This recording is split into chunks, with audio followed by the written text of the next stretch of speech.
maintenant, nous sommes avec la mise en place de la mutuelle pour tous et également la mise en conformité des catégories objectives.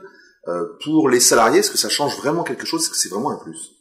Alors pour les salariés, la question est est-ce qu'ils n'étaient pas couverts et est-ce que pour eux c'est un plus? Alors quand on regarde un peu les statistiques que l'on a, notamment ceux de l'Institut de la recherche et la documentation en économie de la santé, on voit que 98% des salariés étaient déjà couverts en santé et 74 pouvaient bénéficier d'une mutuelle santé par le biais de leur entreprise. Donc en fait pour eux, c'est simplement une réorientation de la protection qu'ils avaient à titre individuel. Ils étaient couverts, ils avaient choisi leur propre couverture et maintenant ils vont pouvoir en bénéficier par leur entreprise. Alors, deux aspects, ça peut paraître bien parce qu'on se dit, si c'est l'entreprise d'abord, elle va financer et ensuite, comme elle va peut-être mieux négocier, peut-être va-t-elle faire diminuer les coûts. Ça peut paraître positif. Ce qu'il faut savoir, c'est que si c'est le salarié qui choisit, il va choisir en fonction de ses réels besoins, de ses besoins personnels, des besoins de sa famille, avoir réellement une couverture adaptée.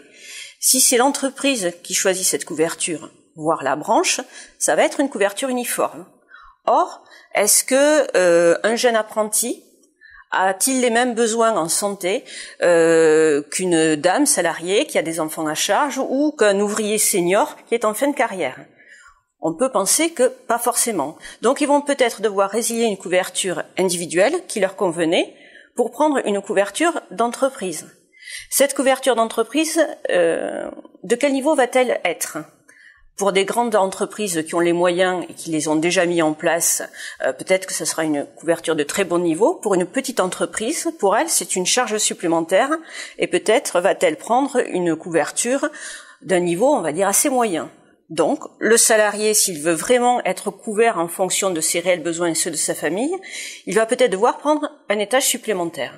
Et qui dit un étage supplémentaire, dit un coût supplémentaire, et au global, sa couverture risque de lui revenir tout aussi cher, voire peut-être plus, que quand il l'avait pris entièrement auprès d'un opérateur. J'ajouterai en plus que la loi de finances de 2014 a prévu que la contribution de l'employeur, la part que l'employeur verse pour cette fameuse mutuelle qui devient obligatoire, n'est plus déductible, c'est-à-dire qu'elle va se retrouver fiscalement imposée sur le net fiscal du salarié. Et ça d'ailleurs dès les revenus 2013.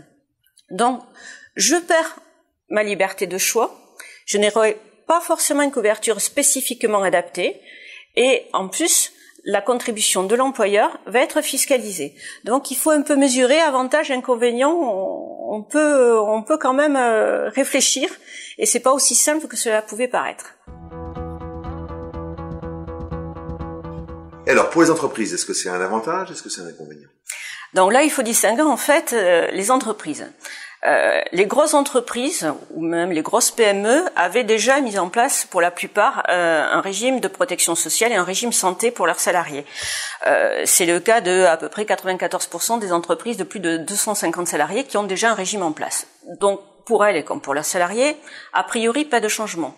Je dis bien a priori, je pondère, puisque c'est vrai que pour elles, il y a quand même la problématique que l'on a abordée précédemment, c'est-à-dire la contribution patronale qui va se retrouver fiscalisée. Donc l'avantage apparaît peut-être moins évident pour le salarié, surtout une entreprise qui avait un très bon régime santé et qui prenait à sa charge 100% de ce régime-là, mais ça va faire quand même une fiscalisation de cette part qui va peut-être faire considérer un peu différemment l'avantage pour les salariés. Ensuite, il y a les petites entreprises, les moyennes étaient plus ou moins couvertes, les petites entreprises, 33% des entreprises de 1 à 9 salariés n'avaient pas de couverture. Donc elles vont devoir vraiment mettre cette couverture en place. Ça signifie quoi? Mais pour elles, ça signifie un coût supplémentaire. Donc quelque part, ne soyons pas hypocrites, c'est une charge supplémentaire pour elles. Elles vont devoir le faire dans des conditions quand même un peu complexes, parce que cette mise en place de protection sociale doit se faire dans un cadre juridique, dans un cadre social qui est assez spécifique. Il faut le mettre en place par décision unilatérale ou par référendum. Donc il y a tout un environnement juridique à respecter. Elles vont devoir un peu négocier, c'est ce qu'on disait précédemment. Quand j'ai une toute petite boîte où j'ai 2-3 personnes, je vais devoir un peu m'immiscer quelque part dans leur vie privée pour savoir quel type de protection sociale leur conviendrait. Ou alors je ne repose pas la question, je mets en place d'office un minima, mais je risque du coup de générer peut-être un peu de tension, parce que je vais leur demander de résilier la couverture qu'elles avaient et à ces personnes salariées, et de prendre d'office une couverture qui peut-être ne correspondra pas vraiment à leurs besoins.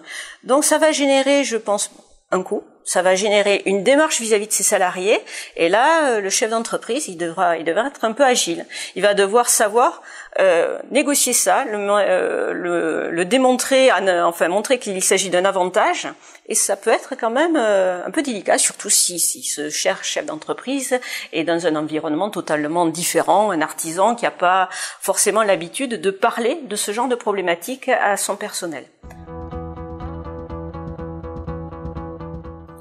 Et alors pour une mutuelle comme la vôtre, bonne évolution ou mauvaise évolution? Alors pour un organisme assureur, quel qu'il soit, ça veut dire quoi? Ça veut dire en fait, est-ce la création d'un nouveau marché? Non, puisqu'on a vu que les salariés étaient assurés dans leur très grande majorité. Donc c'est une réorientation de portefeuille d'assurés qui étaient en individuel et qu'il va falloir gérer en collectif.